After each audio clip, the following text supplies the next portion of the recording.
সরগরম campus. এই মুহূর্তে ক্যাম্পাসে আছেন সহকর্মী ফরহাদ বিন নূর। বিস্তারিত জানতে যুক্ত হচ্ছি তার সাথে।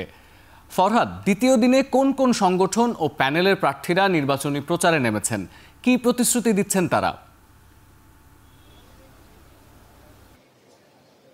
সতীর্থ, এখন পর্যন্ত কিন্তু আমরা দেখছি যে সকাল 10টা থেকে তো প্রচারণা শুরু হয়।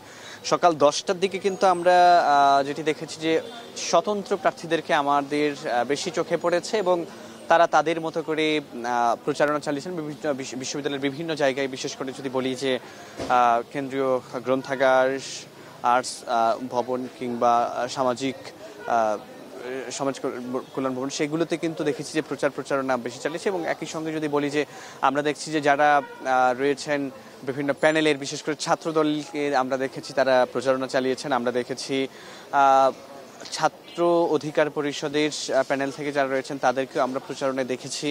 আমরা প্রচারণায় আরও বেশ কিছু প্রার্থীকে দেখেছি। এছাড়া আমরা এখন পর্যন্ত ছাত্র শিবিরকে আনুষ্ঠানিকভাবে প্রচারণায় দেখিনি, কিন্তু অনেকেই কিন্তু আমরা মিডিয়ার বাইরেও কিন্তু অনেকে গিয়ে তারা তাদের মতো করে বিভিন্ন হলে গিয়ে বিভিন্ন জায়গায় কিন্তু প্রচারণা চালাচ্ছেন এবং একই সঙ্গে তারা কিন্তু তাদের যে ইশতেহার কিংবা প্রতিশ্রুতি সেগুলো কিন্তু তারা শিক্ষার্থীদের ভোটারদের কিন্তু তারা দিচ্ছেন।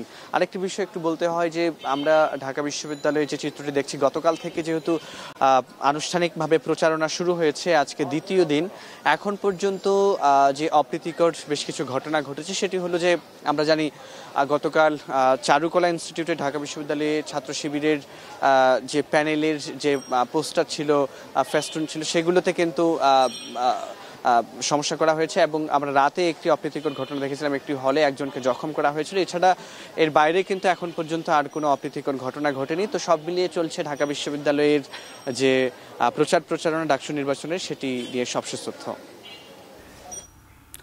ঢাকা বিশ্ববিদ্যালয় থেকে যুক্ত হয়েছিলেন সহকর্মী ফরহাদ বিন নূর।